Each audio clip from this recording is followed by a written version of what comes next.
On the cold evening of February 1st, 1959, 9 experienced hikers made camp on a slope in the Ural Mountains. They were students, athletes, the kind of people who laughed at danger. The place was called Koletsyakal, Dead Mountain, and by morning, they were all gone. None of them came back alive. And what investigators found inside that tent weeks later still has no definitive explanation today. This is the Dyatlov Pass Incident. The year was 1959. The world was deep in the Cold War. While the United States and the Soviet Union competed for military and technological supremacy, a group of university students in Sverdlovsk shared a very different ambition: adventure. At the Ural Polytechnic Institute, winter hiking was more than a hobby.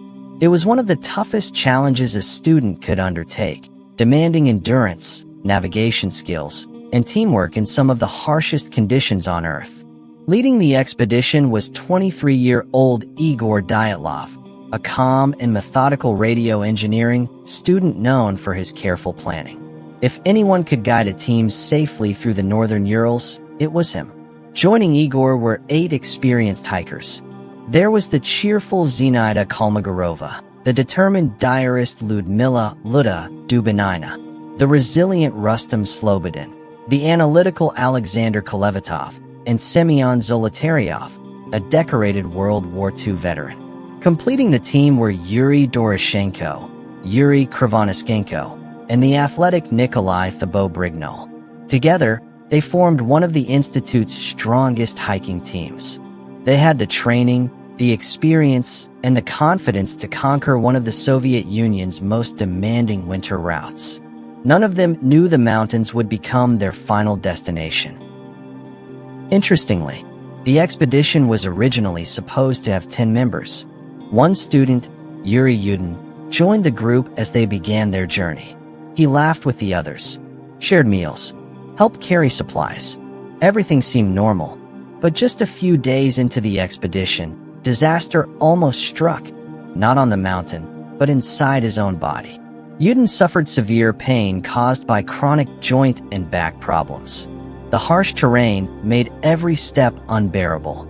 Eventually, he made the difficult decision to return home. It was a heartbreaking choice. He hugged his friends goodbye, promising to see them after the expedition.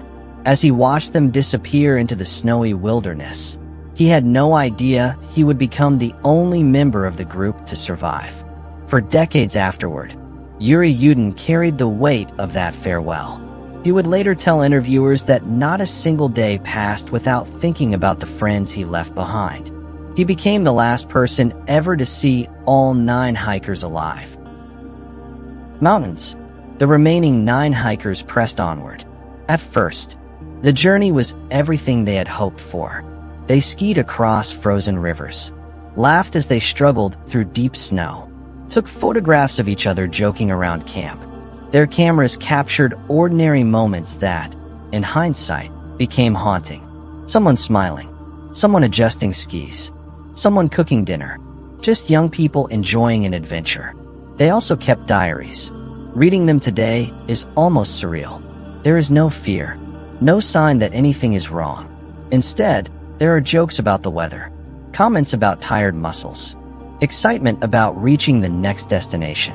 One diary entry even jokes about how difficult the snow was to cross. They sang songs, shared stories, celebrated small victories. It looked like the beginning of memories they would tell for years. Instead, those diaries would become their final words. By the end of January, the mountains began to change. The forests grew thinner. The winds became stronger. Snow covered every familiar landmark. Ahead of them stood a mountain known by the local Mansi people as Koletsyakal. Its name has often been translated as Dead Mountain. The name alone would later fuel countless theories. But at that moment, it was simply another obstacle standing between the hikers and the successful completion of their expedition. None of them knew they were about to spend their final night there. The morning of February 1st, 1959, began much like the days before it. The hikers woke up tired but optimistic. They packed their equipment, folded their tent, strapped on their skis, and continued toward their next destination, Mount Otorten, the ultimate goal of their expedition. The weather, however, had other plans. As they climbed higher into the Ural Mountains, conditions deteriorated rapidly. The wind strengthened. Snow whipped across the mountainside. Visibility dropped until the landscape around them almost disappeared into a white haze. In conditions like these, even experienced hikers could become disoriented. Every direction looked the same. Every step demanded more energy than the last. Sometime that afternoon, Igor Dyatlov realized the group had drifted west of their intended route. They had unknowingly climbed onto the slopes of Kolit, a broad, exposed mountain where there was little protection from the wind. Today, with modern maps and satellite images, the mistake seems obvious. But standing in a blizzard with no GPS and almost no visibility, even small navigation errors could become dangerous. The group now faced an important decision. They could descend about a kilometer into the nearby forest. The trees would provide shelter from the wind, easier access to firewood, and a safer place to spend the night.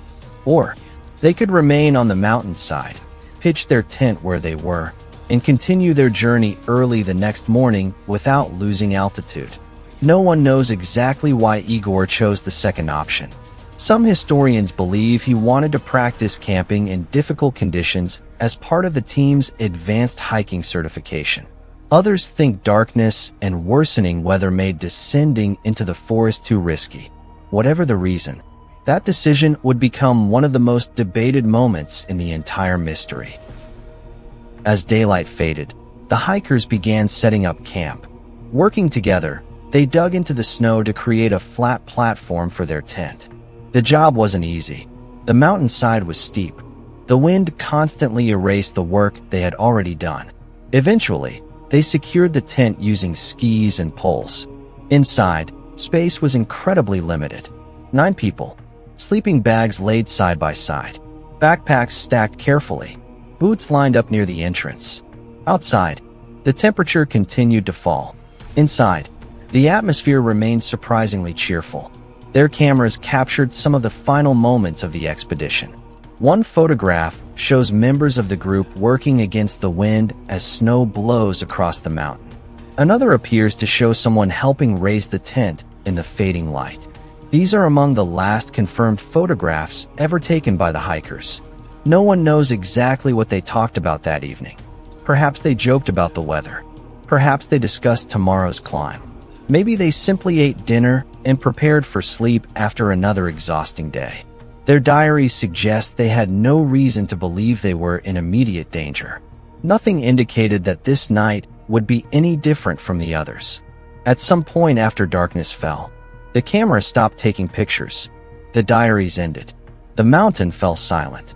And sometime during that freezing night, something happened, something powerful enough to make 9 experienced winter hikers abandon every survival instinct they possessed. Back in Sverdlovsk, friends and relatives waited patiently. The expedition wasn't expected to be easy. Delays were normal during winter hikes. Before leaving, Igor had told his family that if the journey took longer than planned, there was no reason to worry. Still, days passed, then more days. No telegram, no message, no sign of the group. At first, people assumed bad weather had slowed them down. But by the middle of February, concern began turning into fear. Parents contacted the Ural Polytechnic Institute. The institute contacted local authorities.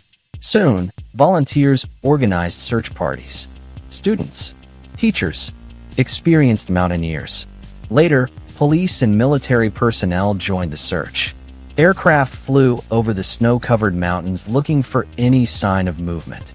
From the air, everything looked the same. An endless white wilderness stretching in every direction. Finding a single tent in that landscape was like searching for a needle in a frozen ocean. Days passed without success. Then, on February 26th, searchers finally spotted something unusual on the slope of Kolit. A small shape partially buried beneath the snow. It was the hiker's tent. At first, there was relief. Perhaps the group had simply moved to another campsite. Perhaps everyone was safe. But as rescuers approached, that hope quickly disappeared. The tent stood exactly where the hikers had pitched it nearly a month earlier, half covered in drifting snow, collapsed by the weight of winter. What investigators found immediately raised more questions than answers. The entrance to the tent was still closed, but the fabric itself had been slashed open. Several cuts had been made from the inside. Someone inside the tent had used a knife to create an emergency exit. Why? The normal entrance was only a few feet away. Why destroy the tent instead of simply unfastening the door? Inside, everything had been left behind. Sleeping bags, heavy winter coats, extra clothing, boots, food, cooking equipment, personal belongings. It looked less like people preparing for a journey, and more like people who had intended to return within minutes. There were no signs of a struggle inside the tent. No blood, no evidence that anyone had been attacked there. Yet something had frightened, or forced, the entire group into the freezing darkness. Some of them had left wearing only socks. Others were almost nothing at all. Experienced hikers understood one simple rule better than anyone else. Without proper clothing, the mountain would kill you. So what could possibly have convinced them that staying inside the tent was even more dangerous? The investigators stepped outside. That's when they noticed something remarkable. Footprints. Not dozens. Not hundreds. Just a single trail. 9 sets of footprints leading away from the tent. Some barefoot. Some wearing only socks. Others with a single boot. The prints continued down the mountain, toward the distant tree line. Surprisingly, there was no evidence of panic. The footprints suggested the group had walked, not sprinted, away from the tent. If they were fleeing immediate danger, why weren't they running? The investigators followed the trail into the silent forest. None of them could have imagined what they were about to find. The rescuers moved carefully, following the trail left in the snow. Nearly a month had passed since the hikers disappeared. Fresh snowfall had erased much of the evidence. Yet, remarkably, enough footprints remained to point investigators toward the forest about 1.5 kilometers away. The prints told a strange story. Some appeared to have been made by people wearing only socks. Others looked barefoot. A few showed a single boot. There was no sign that anyone had turned back. No indication of another group joining them. Just one trail, leading away from the only shelter they had. As the search team descended toward the trees, the wind became quieter. Towering Siberian cedars replaced the exposed mountainside. If the hikers had been trying to escape the storm, this would have been the logical destination. Then one of the rescuers stopped. Beneath an enormous cedar tree, they found the first 2 bodies. They were Yuri Doroshenko and Yuri Krivonischenko. The sight was heartbreaking. Both young men were barefoot. Both were wearing little more than underwear. Despite temperatures that had dropped far below freezing, they had somehow made it all the way from the tent to the forest. Nearby lay the remains of a small fire. Burned branches. Charred pieces of wood. They had clearly tried to keep themselves alive. The fire, however, had been far too small to fight the brutal Siberian winter. Then investigators noticed something else. The cedar tree itself bore unusual damage. Several branches had been snapped high above the ground, some as high as 5 meters. It looked as though someone had climbed the tree in desperation. But why? Were they trying to look back toward the tent? Watching for danger? Searching for their friends? Or simply trying to escape something on the ground? No one could say. The hands of both men showed cuts and abrasions. Some of the injuries suggested they had climbed the rough bark with bare hands until their skin tore open. It was a desperate act, performed by men fighting for survival. Yet the mystery only deepened. Neither Yuri was wearing the warm clothing they had left in the tent. If they had escaped danger, why hadn't they returned once the immediate threat had passed? The search continued. Not far from the cedar tree, another discovery.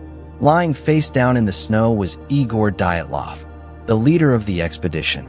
His body was positioned as though he had been crawling uphill, back toward the tent, one arm stretched forward, frozen where he had fallen.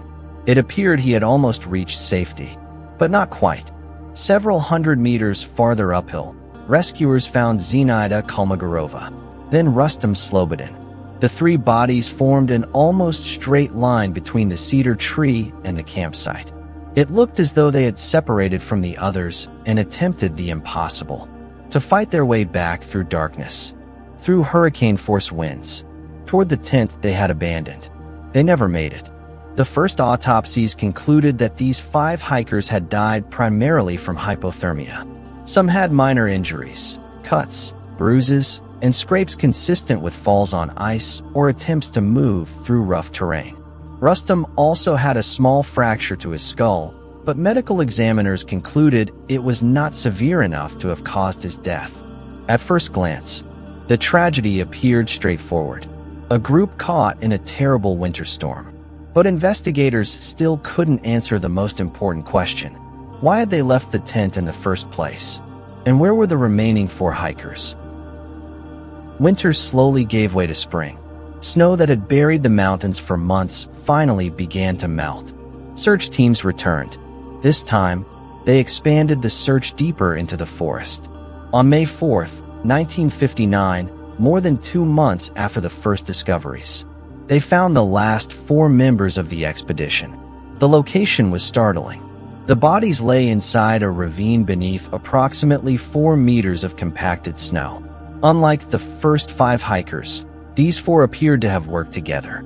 Investigators found remnants of a makeshift shelter constructed from branches and small trees. It suggested they had tried to build protection from the cold. Perhaps they had reached the forest first. Perhaps they had attempted to survive while others tried to return to the tent. But survival had not come. Instead, the final autopsies revealed injuries unlike anything investigators had seen so far. Nikolai Thibault-Brignol had suffered a severe fracture to his skull. Semyon Zolotaryov had multiple broken ribs. Lyudmila Dubinina also suffered devastating chest injuries. The force required to produce such damage was enormous. One medical examiner compared it to injuries commonly seen in high-speed car crashes. Yet something was missing. There were very few external wounds. No deep cuts. No massive bruising matching the severity of the internal injuries. It was as though tremendous force had compressed their bodies without tearing the skin. Perhaps the most talked about discovery involved Lyudmila Dubinina. Her tongue was missing. Parts of her lips and soft facial tissue were also gone. One of her eyes had been damaged. Another hiker had missing eyes as well. For decades, these details fueled stories of murder, secret experiments, and even supernatural attacks. However, modern forensic experts offer a far less mysterious explanation. The bodies had remained in a wet ravine beneath melting snow for months. Soft tissues, such as the tongue, lips, and eyes, are often the first parts of a body affected by natural decomposition and scavenging animals. In other words, these disturbing injuries almost certainly happened after death, not before it. That explanation doesn't solve the mystery, but it reminds us how easily horrifying facts can become exaggerated over time. Even without those details, the case remained deeply puzzling. Then came another unexpected twist. Investigators tested several pieces of clothing belonging to some of the hikers. The laboratory reported elevated levels of radioactive contamination on a few garments. Not enough to kill someone. Not enough to explain the deaths, but enough to raise eyebrows. Almost immediately, speculation exploded. Was this evidence of a secret Soviet weapons test? Had the hikers wandered into a military experiment? Were they exposed to radioactive materials on the mountain? Years later, researchers pointed out another possibility. Some members of the expedition had previously worked in environments where radioactive materials were present. For example, Yuri Krivonischenko had worked at facilities connected to the Soviet nuclear industry following the KYSHDYM nuclear disaster. It's possible that some clothing had already been contaminated before the expedition even began. The radiation was unusual, but it wasn't necessarily evidence of a government cover-up. Still, combined with everything else, It only added another layer to an already baffling mystery. The Soviet investigation continued for months. Investigators interviewed witnesses, examined photographs, studied weather reports, collected diaries, reviewed autopsy reports. Yet every answer seemed to create another question. There was no evidence of robbery, no evidence of murder, no signs that the local Mansi people had attacked the group. In fact, investigators found no evidence implicating them, and the Mansi themselves helped with the search. Eventually, the investigation reached an astonishing conclusion. The official report stated that the hikers had died because of a compelling natural force. No explanation, no definition, no clarification, just 5 words. Soon afterward, the case files were archived. Access became limited for decades. To many people, that secrecy became part of the mystery itself. If this was simply an accident, why was the investigation handled with such unusual caution? Was the Soviet government hiding something? Or was it merely protecting itself from public embarrassment over an unsolved tragedy? More than 60 years later, those questions remain unanswered. 9 young people entered the Ural Mountains hoping to complete a challenging winter expedition. Instead, they became one of history's greatest unsolved mysteries. But perhaps the biggest question still remained. What actually forced them out of that tent? For more than 6 decades, the Dyatlov Pass Incident has inspired thousands of investigations. Books, documentaries, scientific papers, television specials, internet forums with millions of discussions. Everyone asks the same question. What happened on the night of February 1st, 1959? The frustrating part is this. Every theory explains some of the evidence. None explains all of it. So let's examine the leading explanations, not as sensational stories, but against the facts investigators uncovered. For decades, one criticism dominated the avalanche theory. People argued there simply wasn't enough snow. The mountain wasn't steep enough. And if an avalanche had struck, why was the tent still standing? Those questions kept the theory alive as a point of debate for years. Then, in 2020, a new investigation by Russian authorities, supported by later scientific modeling, proposed a different idea. Not a massive avalanche, but a slab avalanche. A slab avalanche happens when a dense layer of snow breaks loose and slides as a single block. Unlike the giant avalanches seen in movies, a slab avalanche can be relatively small. It may not completely bury a campsite, but if several tons of compacted snow slam into a tent in the middle of the night, the impact can be devastating. Researchers believe the hikers may have unknowingly weakened the snowpack while cutting into the slope to pitch their tent. Hours later, strong winds deposited more snow above them. Eventually, the snow collapsed. Imagine being asleep when thousands of kilograms of snow suddenly press against your shelter. The tent begins collapsing. People inside are pinned. Some suffer broken ribs or internal injuries. Everyone believes a larger avalanche is seconds away. In that moment, stopping to put on boots doesn't matter. Survival does. Cut through the tent. Get away from the slope. Fast. That scenario explains several mysteries. Why they left in such a hurry. Why many were underdressed. Why they moved downhill toward the trees. Why they attempted to return once the danger appeared to pass. It even offers a possible explanation for the severe chest injuries. But critics still raise important questions. Why were the footprints preserved? Why wasn't the tent buried more deeply? Could such a relatively small avalanche really produce all of the injuries observed? Even today, the debate continues. To understand why this theory became so popular, you have to remember where and when this happened. The Soviet Union, the height of the Cold War. Military secrecy was everywhere. Entire cities existed without appearing on maps. Missile tests were classified. Weapons research was hidden from the public. So when people learned that several witnesses had reported seeing glowing orange lights in the sky around the same time, suspicions grew. Could the hikers have wandered into a secret military exercise? One possibility involves parachute mines. These explosive devices descend slowly before detonating above the ground, creating an enormous pressure wave. Such a blast could theoretically cause severe internal injuries without leaving many external wounds. The loud explosion might also explain why the hikers fled the tent in panic. Another idea suggests a missile test gone wrong, or experimental weapons, or chemical exposure. Some supporters point to the traces of radiation found on a few pieces of clothing. Others argue that the Soviet government's secrecy surrounding the investigation is evidence of a cover-up. It's certainly an intriguing theory, but it has serious weaknesses. No confirmed military debris was ever found. No blast crater. No burn damage consistent with a nearby explosion. No official documents proving military activity at the campsite that night.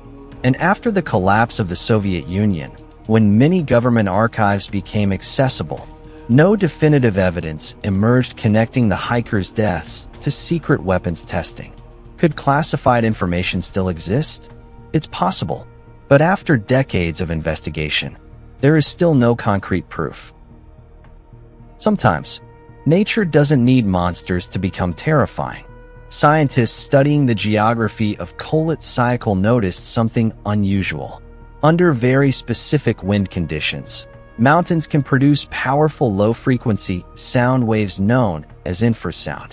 Humans usually can't hear these sounds, but some researchers believe prolonged exposure may contribute to feelings of anxiety, dizziness, disorientation, or overwhelming panic in certain circumstances.